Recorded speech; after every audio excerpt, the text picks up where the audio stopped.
नमस्कार, आप सीधी लाइव तस्वीरें देख रहे हैं। इस समय शहर के उद्योगपतियों के साथ हरियाणा सरकार व प्रशासन के अधिकारियों की एक जीटी रोड एक होटल में जो है अंदर मीटिंग चल रही है। उस मीटिंग की सीधी लाइव तस्वीरें आपको दिखाते हैं और किन समस्याओं को लेकर आज ये मीटिंग की गई है उन समस्याओं से भी हम जानने का प्रयास करेंगे। आइए सीधी लाइव तस्वीरें आपको अंदर दिखाते हैं। मीटिंग में समस्याओं से पहले सांसद संजय भाटिया को बुके देकर स्वागत करते हुए समस्याओं से पहले जो है सांसद संजय भाटिया जी को बुके देकर उनका स्वागत करते हुए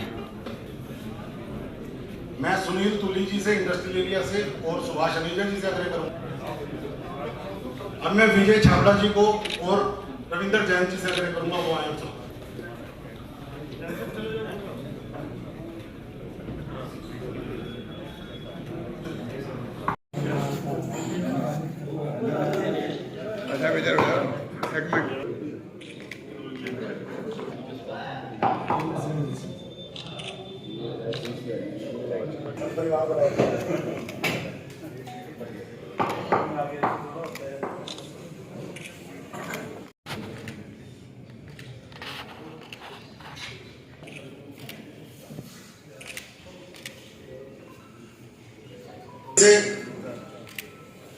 और डॉक्टर मिड्डा से आग्रह करूंगा कि वो से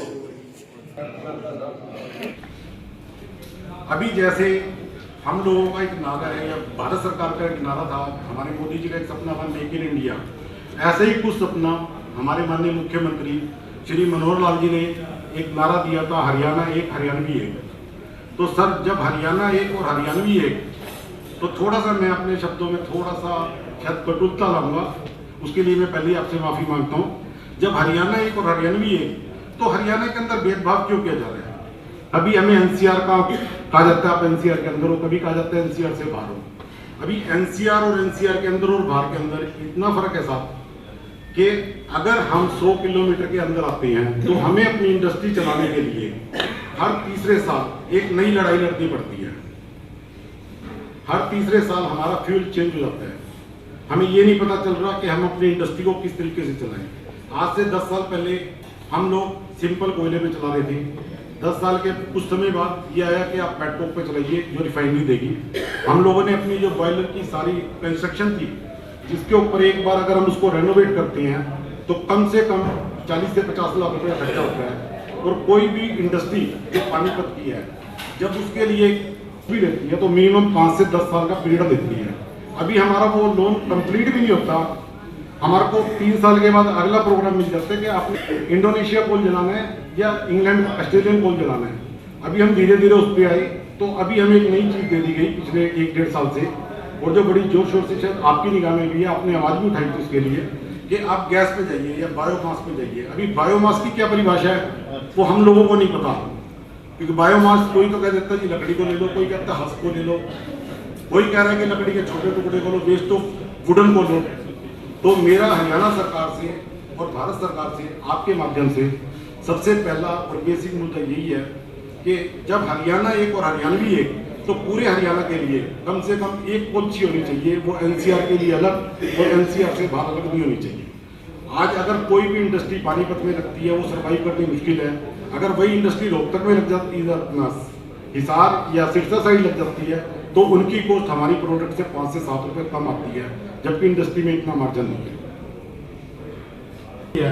आज की तारीख में जब हमारे बच्चे आज से 2-4 साल बाद या साल बाद अपनी स्टडी करके पानीपत के अंदर कोई भी वर्किंग करना चाहते हैं, तो उस वर्किंग करने के लिए हमारे पास कोई भी इंडस्ट्रियल एरिया ऐसा नहीं है या कोई भी जहाँ हमारे पास इस रेट में अवेलेबल नहीं है कि हम अपने बच्चे को, अगर मैंने बैंक में जॉब की है और मैंने अपना पूरा समय सरकार की नौकरी की है और सरकार के लिए एक अच्छा टाइम स्पेंड किया है, जब मेरी रिटायरमेंट आती है मेरे पास मैक्सिमम 50 से 60 लाख रुपये होता है रिटायरमेंट के बाद, और मैं अपने बच्चों को कहीं भी नहीं खड़ा कर सकता। क्योंकि हम लोगों ने आपके माध्यम से, जब आप हमारे यहाँ फर्स्ट टाइम आए थे इस मीटिंग के अंदर, तो हमने आपके माध्यम से जो HSIDC के अंदर 170 एकड़ का इंडस्ट्रियल एरिया ऑलरेडी बना हुआ है, उसको हमने 8,000 रुपये में सरकार से डिमांड करवाई थी और आपने रखी भी थी। हमने विधान उसमें सदन में भी पढ़ा था उसमें कि आपने 8,000 में अलॉटमेंट के लिए रखा था, हमें लगा था कि हमारे शहर के प्रतिनिधि दिल से, रियली दिल से हमारे साथ है और उन्होंने हमारी आवाज़ उठाई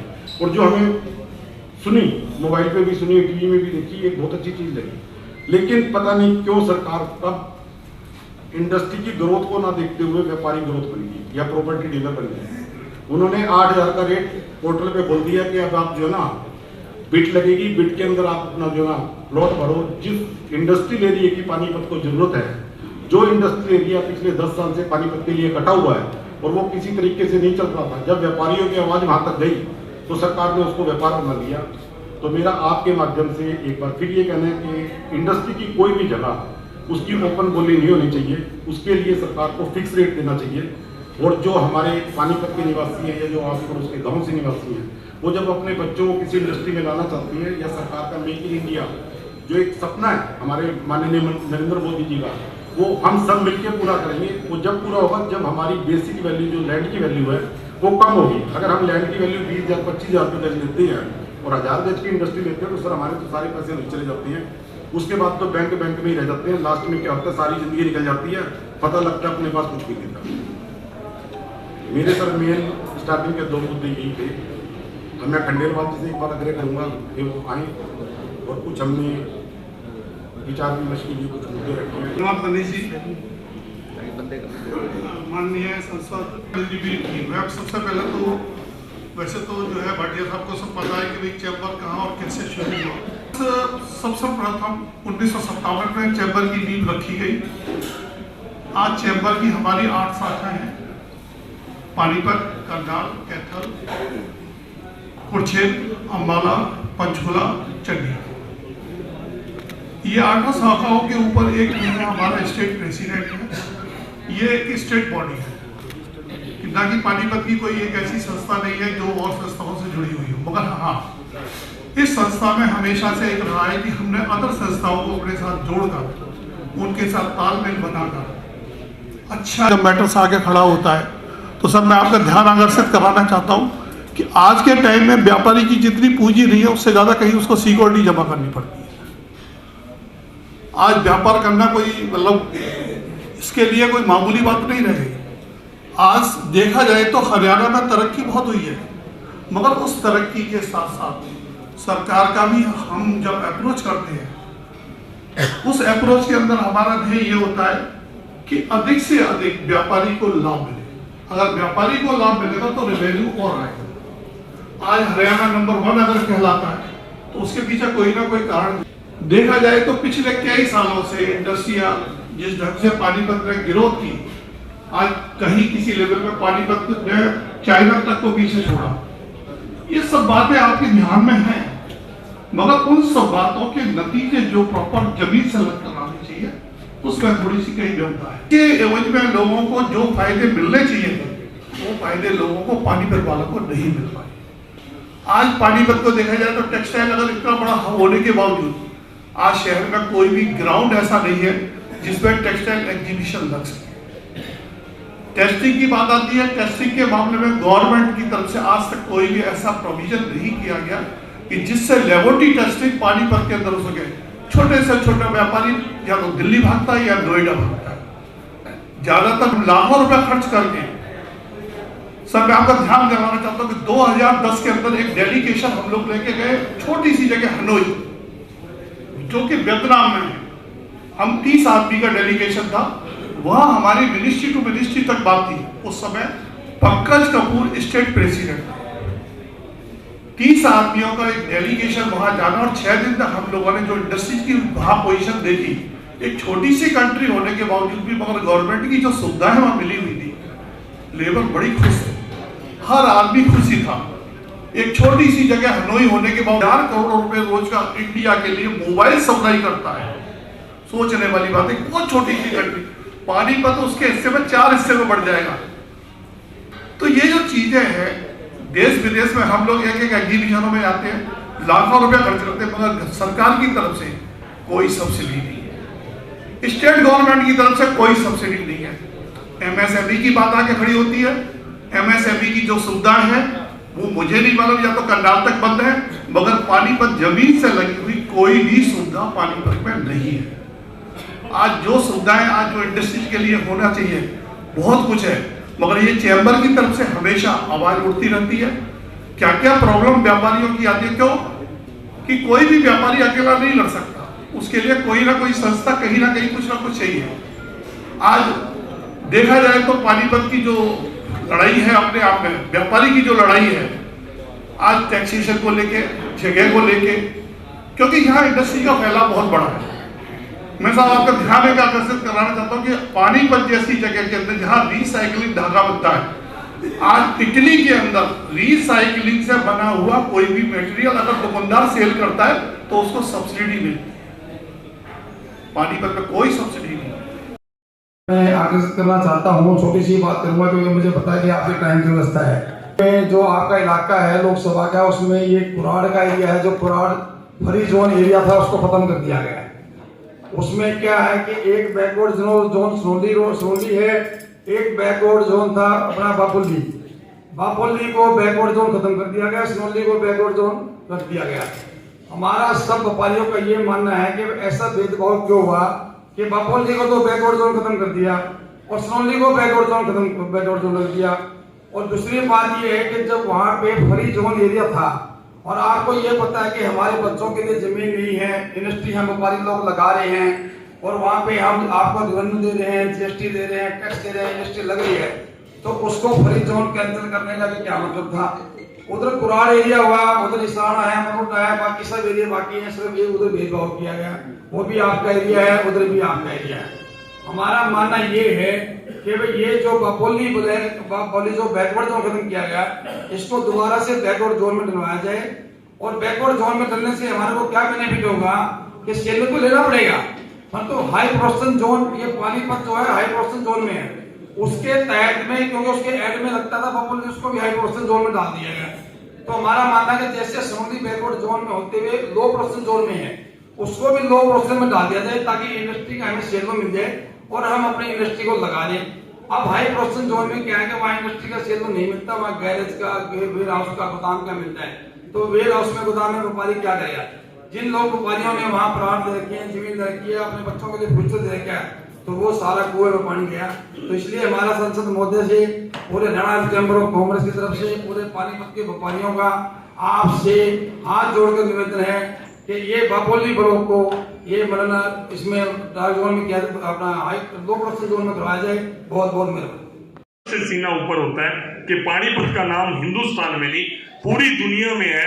अगर वो है तो आप लोगों के कारण है, ये मैं इस बात को स्वीकार करता हूं। मैं सिर्फ एक दो बातें पूछना चाहूंगा, मैं नाम लेने में समय खराब नहीं कर रहा, मैं 90% लोगों के नाम यहाँ खड़ा बोल सकता हूँ, सब मेरे लिए बहुत सम्मानित है। मुझे तो कई बार बड़ा संकोच होता है कि रामनिवास जी मेरे सामने बैठे और मैं बोल रहा हूँ, क्योंकि मैं हमेशा इनको सुनने की इच्छा रखता हूँ। सिया राम जी, मैं कहता हूँ पूरी दुनिया में इतना बड़ा इंडस्ट्रियल ग्रुप बन गया, बहुत बड़े बड़े ग्रुप हैं। आज अशोक गुप्ता जी मुझे नहीं दिख रहे, मेरे पत्रकार बंधु भाई बहन यहाँ पर बैठे हैं। इस मीटिंग से पहले चैम्बर ऑफ कॉमर्स की मीटिंग कब हुई, मैं खंडेलवाल जी से ये जानना चाहता हूँ, या आप में से कोई बता दे। राकेश जी आप बताओ, इस मीटिंग से पहले आपकी चैम्बर ऑफ कॉमर्स, आपने कहा हमारी एसोसिएशंस हैं और वेरियस एसोसिएशंस हैं, सेक्टर 25 की है, ओल्ड इंडस्ट्री एरिया की है, कुछ सारी है, सारी की सारी। आप इससे पहले समस्याओं के ऊपर आपने गंभीरता से चर्चा कब करी? आपने कहाँ पे बैठे थे?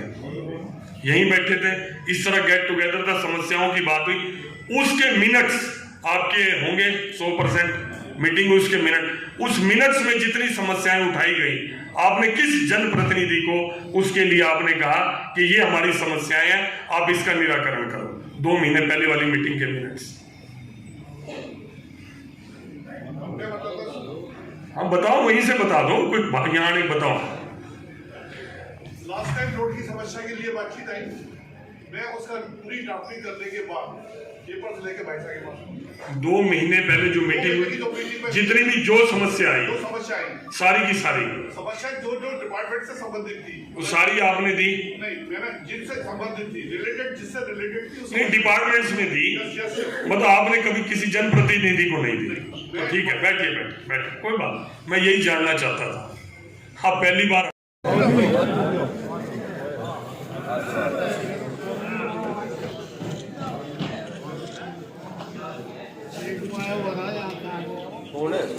दुनिया भर का जो है खुला दरबार भी लगवाते हैं, टैक्स भी मतलब लोगों से इकट्ठा करवा के सरकार को दे रहे हैं। इसके बावजूद हमारे साथ ये दो हाथ क्यों है?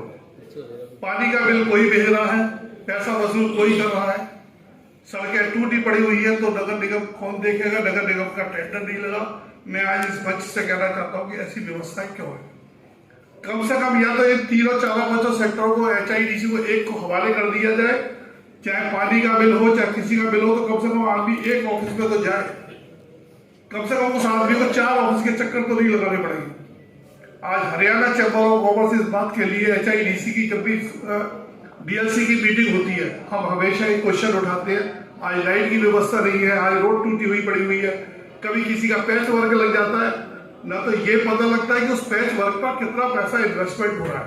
क्यों कि सबसे बड़ी बात क्या है कि कोई भी शहर के अंदर सोसाइटी जो भी वर्क कर रही है, उन सड़कों की कोई हिस्सेदारी नहीं है, ना नगर निगम में कोई हिस्सेदारी है, ना HIDC में कोई पूछने वाला है।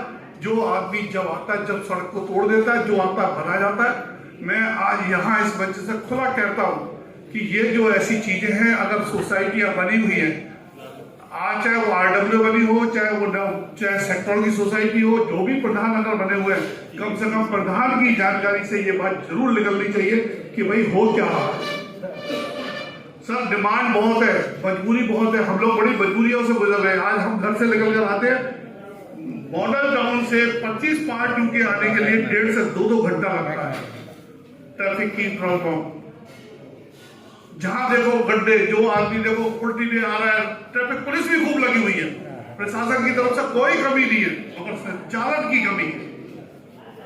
तो ये व्यापारी आदमी के साथ ये मतभेद ऐसा हो रहा है, और जबकि कोई नया सेक्टर अभी करने को तैयार नहीं हो रहा, व्यापारी आदमी क्या करे?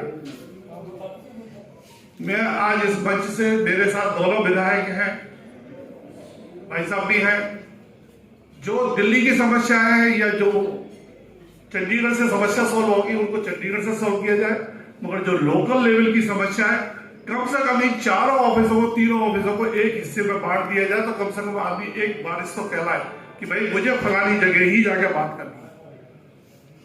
अभी तक हुड्डा से HIDC को ट्रांसफर नहीं हुए पेपर। हुड्डा ऑफिस ये कहता कि नहीं, HIDC को हमने ट्रांसफर कर दिए। HISDC पे जाकर बात करते तो वहां ऑफिसर जो कहता कि अभी तो हमारे यहाँ कोई पेपर ही नहीं है। व्यापारी करे तो करेंगे। सर मेरा निवेदन है, जो समस्या पानी बदलने की व्यापारी की है, व्यापारी रोता नहीं है आप लोगों के आगे, नहीं तो व्यापारी की तो रोने से भी बुरी स्थिति हो रही है। तो सर मेरा तो निवेदन है कि आज अगर इस मंच से, मैं वैसे शिकायत के मुझसे नहीं बुलाया, मैंने बड़े प्यार से जो है ये सोच के बुलाया कि आज मेरे परिवार में तो आप लोग आ रहे हैं। आज 25 पार्ट सभी सेक्टर बने, इंडस्ट्रियल एरिया बना, 29 पार्ट 1 बना, 29 पार्ट 2 बना, 25 पार्ट 1 क्यों छोड़ दिया गया? एक गली उसकी बनाई गई, बाकी गलियां छोड़ दी। इंसान तो उस गली में भी रह रहे, इंसान उस गली में भी रह रहे, मगर ऐसा क्यों है? अगर फंड की व्यवस्था जितनी थी तो उस फंड से कम से कम मिलजुल कर अगर कोई और चीजें बन सकती थी तो उसको बनाया जाता। ये थोड़ी है कि एक गली के अंदर ही आप जो है पूरा पैसा इन्वेस्टमेंट करके चल दो। सर ये बारीकी की चीजें हैं। चाहते हम तो ये चाहते हैं कि चैम्बर ऑफ कॉमर्स अगर आज है तो चैम्बर ऑफ कॉमर्स या जो जो एसोसिएशन वर्क कर रही है, आप उनकी हिस्सेदारी बढ़ाइए और उनको साथ में लीजिए। पूरे पानीपत के अंदर जो है नए कोई चीज बनती है, नई गली बनेगी, नई रोड बनेगी, उसका तो बोर्ड लग जाएगा। इसके अलावा जो मरम्मत जिसको होती है या जिसके ऊपर इन्वेस्टमेंट होता है, उसके लिए कोई खर्चे का रोड नहीं है। इस पर कितना पैसा खर्च कर ये रोड बनाई जा रही है। अगर मैं छोटी सी बात कहता हूं, आज यूपी को देखता हूं, यूपी छोटा सा, मतलब कहना चाहिए हरियाणा से तो कमाई उतनी नहीं है जितनी हरियाणा में लोगों को कमाई है, या जितने डेवलपमेंट हरियाणा के अंदर है, मगर वहां के सिस्टम है या बनाई जा रही है या जो भी सड़कें बनाई जा रही है, उस सड़क के बाहर एक बोर्ड लगा हुआ होता है और उस पर कितना इन्वेस्टमेंट हुआ वो तक अंकित होता है। कौन इसमें एक्शन था, कौन जेई था, किस ठेकेदार ने ये रोड बनाई और उसकी ड्यूरेबिलिटी क्या है। ये ऐसी चीजें सब कुछ है। मुझे आज इधर बैठना चाहिए था, मैं गलती से इधर बैठ गया। संजय जी ने उसका हल भी बताया, या कैसे कार्रवाई करनी चाहिए, कैसे अलग अलग कमेटियां बननी चाहिए। आपसे 2-3 बात मैं साझा करके जाना चाहूंगा कि आपकी जो फायर स्टेशन की समस्या लगभग वो फाइनल हो चुका है। उसके लिए ऊर्जा ने जो जगह दी थी हमारे को 2 एकड़ जगह दी है महिपाल जी की विधानसभा में, सेक्टर 25 पार्ट 2 के अंदर। जब हम 25 पार्ट 1 से पार्ट 2 में जाते हैं, खादी आश्रम से सामने क्रॉस करते ही लेफ्ट हैंड साइड पे जगह 2 एकड़ दे दी गई है। एसएसबी ने लेट इसलिए हो रही है थोड़ा सा, मैं उम्मीद करता हूँ कि अगले 15 दिन में सॉल्व हो जाएगा। ऊर्जा ने हमारे से उसकी पेमेंट मांगी, नगर निगम से उसकी पेमेंट मांगी। नगर निगम के पास इतना पैसा है नहीं। इस काम को डेसी देख रहे थे पहले, अब इस काम को मोहम्मद शंकर जी देखते हैं, चेंज हुआ थोड़ा सा ऊपर। तो जो पेमेंट हो रही थी वो पॉसिबल नहीं। फिर माननीय मुख्यमंत्री के साथ दोनों डिपार्टमेंट की मीटिंग करवाई और माननीय मुख्यमंत्री ने डिसीजन दिया था कि इंटर चेंज इस लैंड को डिपार्टमेंट रोड मनी कर दिया जाए। तो उसकी कार्रवाई हो रही है और मैं उम्मीद करता हूँ कि फायर स्टेशन आपका जैसे लैंड की अलॉटमेंट होगी बहुत जल्दी फायर स्टेशन का काम शुरू कर देंगे वहां पे। एक मेरे को विनोद जी ने ओल्ड इंडस्ट्री एरिया से एक रिक्वेस्ट की थी और मैं समझता हूँ बड़ी जेन्युइन बात थी। 2 बातें हैं। एक तो उन्होंने कहा कि सफाई की व्यवस्था जो सीवर की है ही नहीं।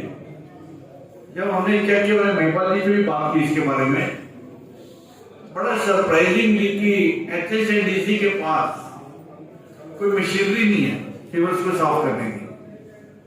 एचएसएनडीसी सेंटर डेवलप करती है, उसको मेंटेन करने का उनके डिपार्टमेंट के पास कुछ भी नहीं है।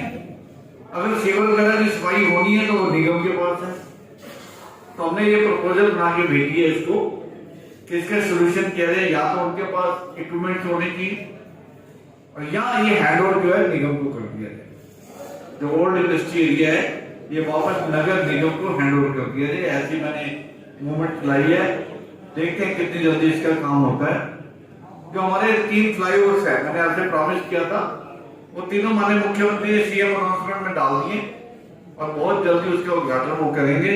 पहला फ्लाईओवर तो जो अप्रूव होके आया है वो इंडस्ट्री एरिया से सेक्रेटरिएट के बराबर में, आपने शायद सीएम अनाउंसमेंट देखी भी होगी, पेपर में आ चुकी है।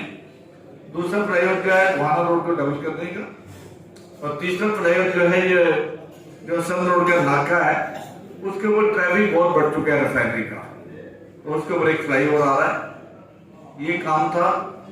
जहां तक रोड्स की बात है, डेफिनेटली महिपाल जी और मैं दोनों ही लगातार संपर्क में हैं और ग्रामीण क्षेत्र में महिपाल जी मेडिकल आपने दे दी है या लाइट देनी होगी, अभी सड़कें तो आप देख लेंगे उसको और जितना भी प्रयास होगा पूरा करेंगे। एक बात और आपसे साझा करता हूँ, संजय जी ने बताया आपको जो पुलिंग की बात की गई है एमपी विधायक द्वारा, आपने समस्या भी रखी है उनके आगे, क्या आश्वासन मिला? पहले तो समस्या बता दी क्या क्या मन में समस्या थी, फिर क्या उनकी तरफ से। ये जो पानीपत का बड़ा सौभाग्य जो है, सभी विधायकों को हमने एक ही प्लेटफॉर्म के नीचे, सांसद और विधायक को दोनों को एक ही प्लेटफॉर्म के नीचे रखा। इसमें हमारे साथ मेयर को भी आना था और पानीपत के डीसी साहब को आना था। शायद हो सकता है किसी कारणवश से वो डीसी साहब। बाकी शहर की जो इंडस्ट्री की समस्या है आज जो है संजय भाटिया जी के समक्ष रखी गई। उसमें से अधिकांश उनका कहना ये था कि मेरे समस्या ध्यान में नहीं है, क्योंकि इस ढंग की कभी भी चैम्बर्स की तरफ से पहल नहीं की है, जबकि ऐसा नहीं है। हमेशा चैम्बर्स जब भी कोई ऐसी डिमांड आती है और हम ये देखते हैं कि वो किस लेवल की है और किस लेवल की आई हुई है।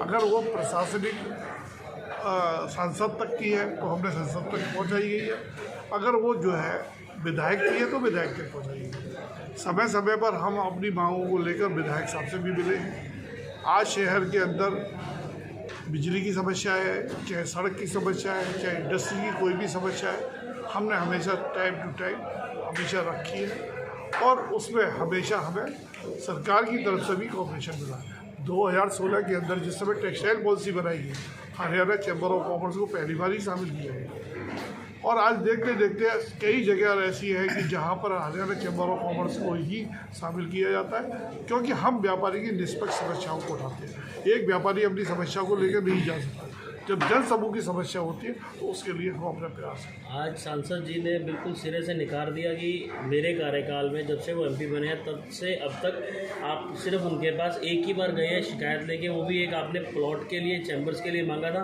वो कह रहे आज तक हमें कभी बुला नहीं गया, कभी हमारे ऐसे शिकायत नहीं आई। इस पर क्या कहेंगे? नहीं सब ये जो कह रहा उन्होंने जो भी कहा उनके ध्यान वाली बात है। मैं इससे पहले भी कई ऐसी समस्याएं आई हैं जिसको मतलब जैसे कि सर को समझ करो डीसी लेवल तक की थी, मैं उनके ध्यान में एक बार मगर उनकी व्यस्तता इतनी है कि मैं ऐसी छोटी छोटी समस्याओं के लिए अगर शहर में विधायक और भी है। खंडेलवाल साहब तो, आपकी बात काटता हूँ, उनकी याददाश्त बहुत तेज है सर। ऐसा है मेरी भी याददाश्त बहुत तेज है, आप ऐसा मत सोचें। अगर उनकी याददाश्त तेज है तो याददाश्त मेरी भी बहुत तेज है, क्योंकि मुझे मालूम है उनकी समय की और समय को चीज़ को देखते हुए। अब सपोज करो मैं सुबह सुबह जाकर उनके घर पर जाकर अगर मैं ये कहूँ कि इंडस्ट्री के लिए जगह चाहिए तो वो एक औचित्य नहीं है। समस्या जन समूह की, मुझे जो अपने लेवल से समस्या पहुंचानी है जन समूह की, ना कि मेरी कोई पर्सनल समस्या है।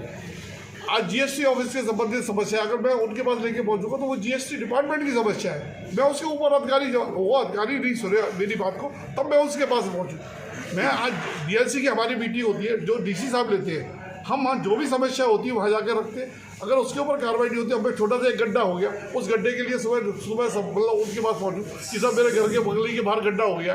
खंडेलवाल साहब, खंडेलवाल साहब एक हमने हमेशा हमने हमेशा बात रखने से समय हरियाणा चैम्बर की गर्मिता को ध्यान में रखते हुए बात रखी है। अगर हमारा काम विधायक साहब से चलता है तो हमने संसद साहब को मतलब जरूरी नहीं सकता कि उस बात को वहाँ तक पता, मगर आज उन्होंने हमें आगाह किया है तो ये मेरा विश्वास है कि आगे से अगर ऐसी कोई समस्या होगी हम उनके ध्यान में जरूर लाएंगे। एक आपको सुझाव, क्वेश्चन आपका बहुत बढ़िया है, मैं ये मना नहीं करता, मगर समाज में चैम्बर ऑफ कॉमर्स में कोई पेड पर्सन नहीं है। ये एक समाज में बिल्कुल निस्वार्थ सेवा के लिए काम करती है। कह देना और करने में बड़ा फर्क होता है। पांच आदमी सुबह के टाइम में अगर डीसी ऑफिस में मीटिंग होती है तो 5 आदमी इकट्ठे नहीं होते, प्रधान अकेला मरेगा नहीं। कह देने में करने में बड़ा फर्क है। हर आदमी को ऊपर की कुर्सी चाहिए, कोई आदमी नीचे नहीं बैठना चाहता। तो इसलिए मुद्दा बात को कहने से पहले, बात को रखने से पहले हर आदमी की ताकत नहीं है। मैं बोलता हूँ, निष्पक्ष बोलता हूँ, अगर कहीं कोई काम नहीं हुआ आप सरकार के साथ साझेदारी बढ़ाओ ना। ये एसोसिएशन क्या कर रही है, आप एसोसिएशनों को शामिल करो। 4 कमरे में बैठकर मीटिंग अक्सर लोग करते हैं, उसका पता ही नहीं लगता हम लोगों को कि मीटिंग में डिसाइड हुआ क्या। अगर कोई पैसा कहीं लग रहा है, पैसा तो सरकार का, हमारा पैसा है, व्यापारी का पैसा है। आप पैसे के टेंडर निकाल रहे हो, टेंडर निकालते समय आप कम से कम व्यापारी को शामिल तो करो भाई, या उस एसोसिएशन को शामिल करो। आज शहर में बहुत सी RWS सोसाइटियाँ बनी हुई हैं, आप भी किसी मोहल्ले कॉलोनी में रहते हैं, कितनी RWS सोसाइटियाँ काम कर रही हैं। हर आदमी को सुबह उठने के साथ प्रधानी चाहिए, प्रधान से क्या क्या भी चाहिए। दिल्ली में कुत्ता मर गया, कुत्ते को उठाए प्रधान। तो ये जो चीज़ है, कह देने में करने में बड़ा फर्क है। बात को उठाने से पहले सोचना चाहिए कि ठीक है, आज उन्होंने बहुत मुझे मार्गदर्शन दिया, बहुत अच्छी बात है, मैं कोशिश करूँगा कि उनके मार्गदर्शन में मैं खड़ा होता। मगर आज चैम्बर में अगर आज 400 मेंबर हुए, देखा जाए तो आज से 10 साल पहले 50 मेंबर नहीं होते थे। आज 400 पानीपत की टॉप क्रीम शहर में। खाली लोग कहने को तो ये कह देते हैं चैम्बर करते ही क्या है, खाली शराब पिलाने के अलावा चैम्बर में कोई काम नहीं है। ऐसा नहीं है, बगैर शराब के या बगैर खाने के कोई संस्था चलती नहीं है। हर आदमी उम्मीद करके आता है और घर में आने वाले आदमी को इज्जत दी जाती है। चैम्बर के अंदर की जितनी भी वर्किंग है, जितना भी चैम्बर काम कर रही है, आप किसी वक्त मेरे ऑफिस आके देखें, ऑफिस में सुबह से शाम तक 3 घंटे 4 घंटे में चैम्बर में देता हूँ। तो किस लिए देता हूँ, और हर विभाग की जो भी रिपोर्ट्स होती है उसकी जानकारी हम देते हैं। हमारा किसी से बैर नहीं है, हम सिर्फ ये चाहते हैं ज़मीन से लगकर पानी तक काम। ठीक है। हाँ, बहुत सारी समस्याएं आई है निकल के सामने। ऐसा नहीं कि हम लोगों को उन समस्याओं का ज्ञान ना हो या पता नहीं हो। ठीक है, किन्हीं कारणों से कुछ काम में डिले हो रहा था। डिले का कारण सबसे बड़ा कोरोना भी रहा है, उसके बाद कुछ फाइनेंशियली दिक्कतें भी आई है। अगर अब उन कामों को हम बहुत तेज़ी से उन कामों को कराएंगे, थोड़े बहुत काम बचते हैं उनको कराएंगे। किस तरह की समस्या आप आगे रखी है व्यापारियों ने? जैसे अलग अलग तरह की समस्याएं हैं। कुछ आदरणीय सांसद महोदय के लिए थी, कुछ आदरणीय वित्त साहब के लिए थी, कुछ हमारे लिए भी। अलग अलग कॉन्स्टिट्यूंसी में अलग अलग हिसाब से, कुछ सेंटर की प्रॉब्लम है, कुछ स्टेट की प्रॉब्लम है। उनका हम लोगों ने बहुत सारा का निराकरण भी किया है, मगर कुछ काम ऐसे भी बचते हैं कि जिसमें रोड्स की प्रॉब्लम है, लाइट्स की प्रॉब्लम है, कुछ पार्क्स की भी कुछ सिंगल फॉर्म्स है, ऐसे कुछ डेवलपमेंट से संबंधित कुछ कामों की दिक्कतें अभी बची हुई है, और हमें पता है बची हुई है, मगर ऐसा नहीं है कि भाई वो इतनी भयंकर रूप धारण ले लेके तो उसके काम दिक्कत है, मगर दिक्कत तो दिक्कत ही होती है। फिर भी जो समस्या है उनका निराकरण कराना ये हमारी नैतिक जिम्मेवारी भी है और ये हमारी रिस्पॉन्सिबिलिटी है। विधायक जी, एमपी साहब कुछ रुखा सा व्यवहार करके गए हैं व्यापारियों के साथ। तो एमपी साहब क्यों रुखा व्यवहार करके गए, आपको कहाँ से लगा? नहीं, आप बीच में उठकर चले जाना, अपनी बात को पहले रख देना, ऐसा कुछ लगा आपको? उद्योगपति से बैठे यहाँ पर मेंबर से चर्चा कर रहे थे, क्या कहेंगे इस बारे? ठीक है, उनका तो देखो ज़्यादा बात तो वही बता पाएंगे, अब मैं तो उस पर क्या बोलूँगा, मगर मुझे ऐसा कुछ नहीं लगा जैसा आप बोल रहे हैं। ठीक है, व्यापारियों के साथ उनका पारिवारिक संबंध है, अपने परिवार के लोगों के साथ जैसे बात कर ले उसको दूसरे नज़रिए से नहीं देखना चाहिए। ठीक है।